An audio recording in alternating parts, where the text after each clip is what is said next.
Insurance. ऐसा factor जो हर mechanical vehicle owner को जानना जरूरी है। इवन दो आपके पास ईवी भी है तो भी इंश्योरेंस क्यों करवाते हैं, इसके अंदर एनसीबी क्या होगा, आईडीवी क्या होगा, एंड इंश्योरेंस के अंदर टाइप कौन कौन से हैं, एड ऑन्स क्या क्या होते हैं, फिर एड ऑन्स कैसे चूज़ करें, इंश्योरेंस कहाँ से ऑप्ट करें, कौन सी चीज़ें हैं जो आपकी इंश्योरेंस को स्पॉइल कर सकती हैं, और किस तरीके से आप बेस्ट इंश्योरेंस सेलेक्ट कर सकते हैं एट द लोवेस्ट प्राइस।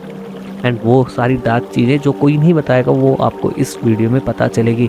आपको ओकेजन्स पता चलेंगे कि क्लेम कैसे करना है, कब करना है और कब नहीं करना है। यस, देयर आर ओकेजन्स जब आपको क्लेम नहीं भी करना होता, ये कोई नहीं बताएगा, लेकिन हम बताएंगे आपको कब नहीं करना है आपको क्लेम। इन शॉर्ट, आपके पैसे जरूर बचेंगे। नमस्ते व्यूअर्स, स्वागत है आपका ऑटोमोबाइल न्यूज़ में। एंड आज हम बात करेंगे इंश्योरेंस के बारे में। आपकी गाड़ी ऑन रोड आएगी तो आपकी गाड़ी के पास इंश्योरेंस होना बहुत जरूरी है। कमर्शियल व्हीकल के लिए अलग इंश्योरेंस है, पर्सनल व्हीकल के लिए अलग इंश्योरेंस है। तो आज हम बात कर रहे हैं पर्सनल व्हीकल के इंश्योरेंस के लिए। इस वीडियो को और ज़्यादा बेहतरीन और आपकी बेटर अंडरस्टैंडिंग के लिए हम डिफरेंट पार्ट्स में डिवाइड किया हुआ है। सबसे पहले हम लीगल रिक्वायरमेंट को कंसीडर करेंगे कि दूसरे पार्ट में हम कवर करेंगे टाइप्स ऑफ इंश्योरेंस, और फिर उसके बाद उसके अंदर एड ऑन्स। तीसरे पार्ट में हम कवर करेंगे इसके बेनिफिट्स, इंश्योरेंस के क्या क्या बेनिफिट्स हैं। चौथे पार्ट में कवर करेंगे कहाँ से आप इंश्योरेंस ऑब्टेन कर सकते हैं। पांचवें पार्ट में हम बात करेंगे सिलेक्शन ऑफ बेस्ट इंश्योरेंस, आप अपनी गाड़ी के लिए कैसे लें और कहाँ से लें। सिक्स्थ पार्ट जिसके अंदर हम बात करेंगे लाइबिलिटीज और इंश्योरेंस कंपनी और क्लेमिंग प्रोसीजर क्या है। सेवेंथ पार्ट में हम डिस्कस करेंगे factor affecting insurance policies and its cost. Eight part आ जाता है ओनर रोल, ओनर की भी लाइबिलिटीज होती है in case of car insurance. देखिए भाई, गाड़ी आपकी, रोड आपके घर के पास है, एंड अब आपकी मर्जी आप करवाना चाहें या ना करवाना चाहें। ऐसा यदि आप सोच रहे हैं तो बिल्कुल गलत है। यदि आपकी गाड़ी ऑन रोड आ रही है तो उससे पहले मैंडेटरी है कि आपकी गाड़ी के अंदर इंश्योरेंस हो। इंश्योरेंस मोटर व्हीकल एक्ट 1988 के अंदर कंपलसरी है। सम ऑफ यू थिंक कि भाई इंश्योरेंस नहीं करवाए तो क्या है, आपको करवाना है, आपकी मर्जी, नहीं करवाना है आपकी मर्जी, मत करवाओ, लेकिन आप तैयार रहो पुलिस को फाइन देने के लिए। दूसरी चीज है, आपकी गाड़ी के साथ मिस हैपनिंग होती है या आपकी वजह से किसी तीसरी पार्टी को मिस हैपनिंग होती है तो आप अपनी पॉकेट रेडी रखना उसको पेमेंट करने के लिए। इंडिया के अंदर जनरली आपको तीन टाइप के इंश्योरेंस मिलते हैं। थर्ड पार्टी लाइबिलिटी इंश्योरेंस, मतलब ये बेसिक इंश्योरेंस है और इसको ऑब्टेन करना मोस्ट अफोर्डेबल मीन है, और लीगली ये इंश्योरेंस कवर करता है थर्ड पार्टी डैमेज को। लाइक जैसे आप अपनी कार से लेके जा रहे हैं और आपकी कार की वजह से किसी थर्ड पार्टी यानी किसी दूसरे व्हीकल को डैमेज पहुंचा तो ये उसको कवर करता है। अब आता है कंप्रीहेंसिव इंश्योरेंस। ये इंश्योरेंस है जो कवर करती है थर्ड पार्टी को और एज वेल एज आपको और आपकी गाड़ी के डैमेज को। इसके अंदर कुछ रेशियोज होता है, जैसे प्लास्टिक पार्ट्स हुआ तो उसका पैसा थोड़ा कंप्रीहेंसिव इंश्योरेंस में नहीं मिलता है, उसका ये परसेंटेज मिलता है, ठीक है। तो वो कंप्रीहेंसिव इंश्योरेंस इस टाइप का होता है।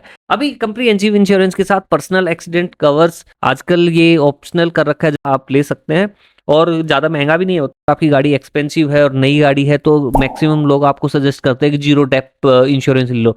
ये बेसिकली एक एड ऑन टाइप ही है और ये इंश्योर करता है कि आपको केवल एक फाइल चार्ज देना है और आप गाड़ी के जो भी प्लास्टिक पार्ट हैं, नट बोल्ट, जितने भी पार्ट्स हैं वो सब कुछ इस इंश्योरेंस में कवर हो जाएगा। और ये बेसिकली नई गाड़ियों के लिए ही होता है।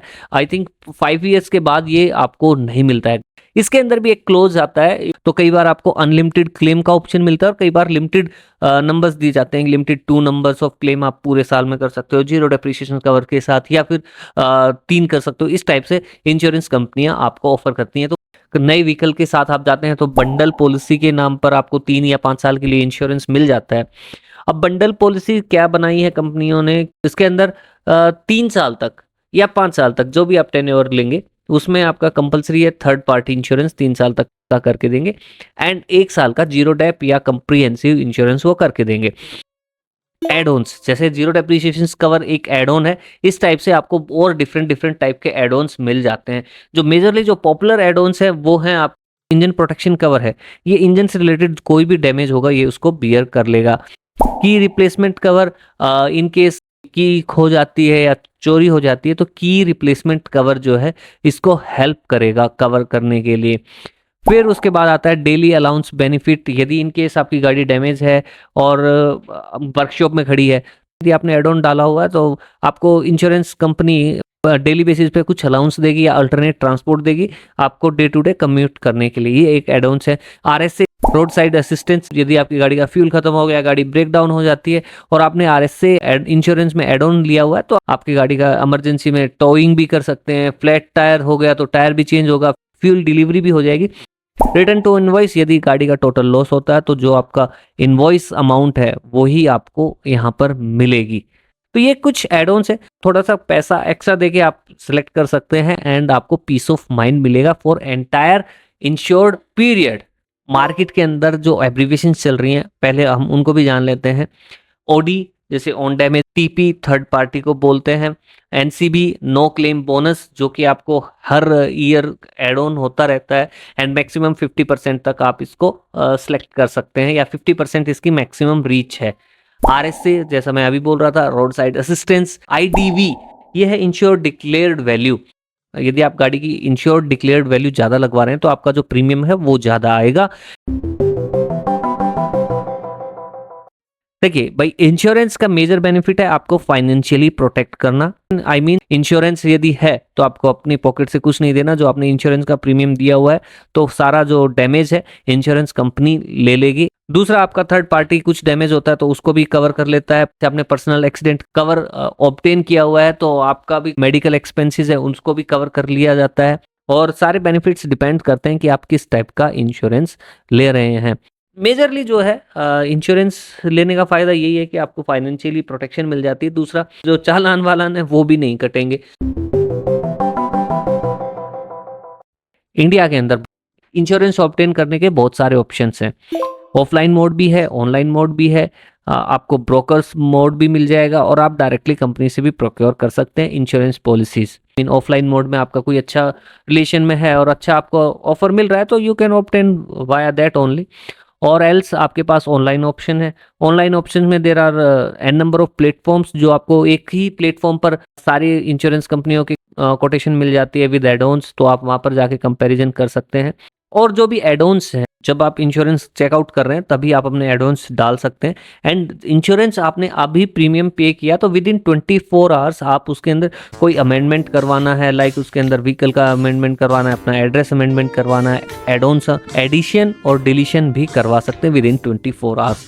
और बाकी आपको जैसे नई गाड़ी है और आपको ज़्यादा आइडिया नहीं है तो आप कार डीलरशिप से भी इंश्योरेंस ले सकते हो। बट हाँ, जैसे जितने ब्रोकर इंक्लूड होते हुए जाएंगे तो प्रीमियम बढ़ता हुआ चला जाएगा। ऑनलाइन के अंदर क्या होता है कि एडमिन कंट्रोल बहुत कम होता है। डायरेक्ट एक कंपनी और एक प्लेटफॉर्म रहता है तो आप डायरेक्टली वहाँ से ले लेंगे तो आपका थोड़ा बहुत सस्ता हो सकता है ऑफलाइन मोड के कंपैरेटिवली।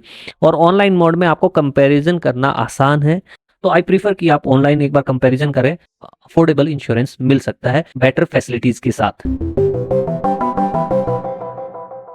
देखिए भाई, आप इंश्योरेंस लेना और उसमें से भी बेस्ट इंश्योरेंस लेना वो बिल्कुल आप ही का कॉल रहेगा। उसके लिए आपको अपनी ज़रूरतों को समझना है, आपकी अपनी पॉकेट को समझना है एंड देन फिर आप अपने ज़रूरतों और पॉकेट के अकॉर्डिंग अपना इंश्योरेंस ले सकते हैं। बेस्ट वे मुझे लगता है, मेरी पर्सनल ओपिनियन में, ऑनलाइन आप ले सकते हैं। रीज़न इसका क्या है कि ऑनलाइन में आपको कंपैरिजन करने का ऑप्शन मिल जाता है। आप डिफरेंट फर्म के इंश्योरेंस को ना कंपैरिजन दे सकते हैं, उस वो क्या क्या ऑफर, क्या क्या सुविधाएं आपको दे रहे हैं एक इंश्योर्ड पीरियड के दौरान। For your better understanding, like आपने 3 कंपनियां ली, जो तीनों कंपनियां आपको बढ़िया ऑफर दे रही हैं। कंपनी ए है, वो आपको ऑफर कर रही है 0 डेप्रिसिएशन की लॉस का प्रोटेक्शन आपको ऑफर कर रही है, इंजन प्रोटेक्शन दे रही है, तीनों चीजें 7,000 में। वहीं पर कंपनी बी आ जाती है, कंपनी बी आपको ऑफर कर रही है यही चीजें 6,700 में। ठीक है, अब तीसरी कंपनी आती है, ये है आपको कंपनी सी, जो आपको यही तीनों चीजें आपको केवल 5,500 में दे रही है। अब सिलेक्शन करना है तो आप कहोगे यार 5,000 वाला कर सकते हैं, नहीं ऐसा नहीं है। अब कंपनी ए एंड बी का क्लेम सेटलमेंट काफ़ी आसान है और काफ़ी इजीली ये क्लेम सेटल कर देती है। इनका क्लेम सेटलमेंट 90% तक है ए एंड बी कंपनी का। वहीं पर सी कंपनी नई है और इसका जो क्लेम सेटलमेंट जो परसेंटेज है वो 80% तक है। तो भी आपको ए और बी में से ही सिलेक्ट करना पड़ेगा।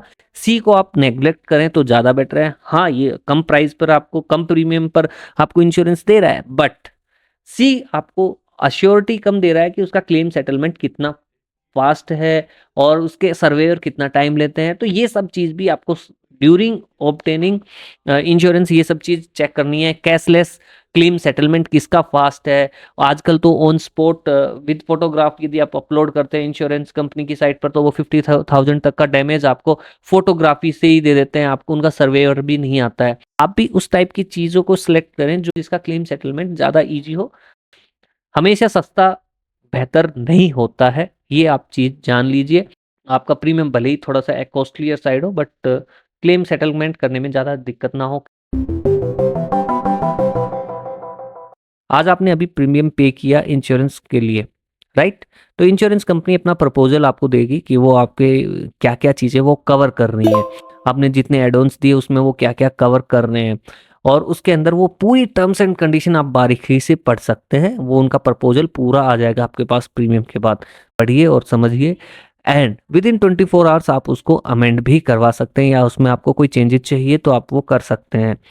अभी आपने पूरा उसका टर्म्स एंड कंडीशन को सबने पढ़ लिया, तो अभी आपको पता है इंश्योरेंस कंपनी की लायबिलिटीज़ क्या-क्या है।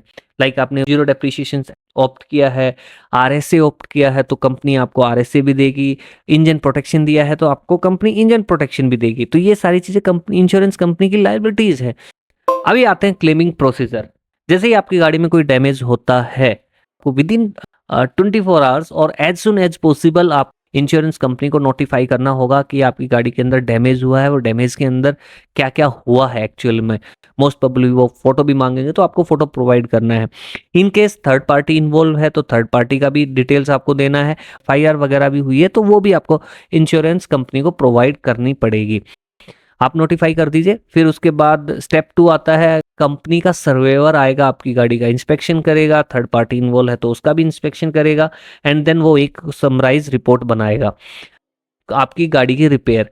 या तो ऑथराइज सर्विस स्टेशन है तो वो बेस्ट है और एल्स आप ऐसी गैराज चूज कर सकते हैं जहां पर कैशलेस क्लेम सेटलमेंट का ऑप्शन दिया गया हो आपकी इंश्योरेंस कंपनी की तरफ से, तो वो भी आप सिलेक्ट कर सकते हैं एंड इनफैक्ट आपको वो ही सिलेक्शन करना चाहिए। कैशलेस क्लेम सेटलमेंट हो इतना कोशिश कीजिए। रिपेयर वर्क स्टार्ट हो गया तो बस क्लेम सेटलमेंट के अंदर आपको जितना भी कंपनी इंश्योर करती है, कंपनसेट करती है, वो आपको लॉस कवर हो जाएगा इंश्योरेंस कंपनी की तरफ से और बाकी आपको अपनी पॉकेट से पे करके उसको ख़त्म कर देना है। एक और चीज़ मैं यहाँ पर बहुत जल्दी से बारीकी से कवर करना चाहूँगा, जो जनरली आपको कोई नहीं बताएगा। सपोज़ आपकी गाड़ी में एक डैमेज हुआ, लाइक फेंडर पे डैमेज हो गया या लाइक पीछे आप गाड़ी रिवर्स करते हो और गाड़ी पोल में टकरा गई और आपकी गाड़ी की बूट पर डेंट आ गया।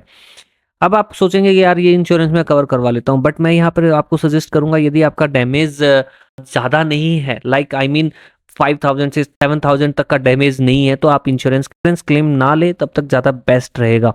रीज़न बिहाइंड, यदि आपने इंश्योरेंस लिया, जीरो डेप्रिसिएशन है, आपको फाइल चार्जेस देना पड़ेगा। एक लॉस ये हुआ कि आपके 1,000 रुपीज़ तो यहाँ पर गए, ठीक है।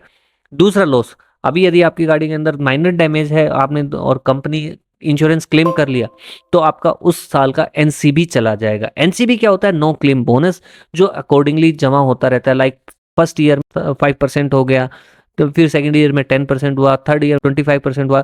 लाइकवाइज ये एक परसेंटेज है जो फिक्स है। 1 साल में इतना, 2 साल में इतना, 3 साल में इतना। यदि आपकी ओनरशिप ट्रांसफर नहीं हो रही है तो ये 50% तक मैक्सिमम तक जाएगा। एनसीबी 50% तक मैक्सिमम तक जाना मतलब आप जब इंश्योरेंस का जब आप प्रीमियम देंगे तो 50% प्रीमियम आपको कम देना पड़ेगा। इसलिए मेरी तरफ से ओपिनियन ये है, यदि आपकी गाड़ी के अंदर माइनर डैमेज है लाइक 4 to 5,000 का, तो आप यदि इंश्योरेंस क्लेम ना लें तो ज़्यादा बेहतर होगा।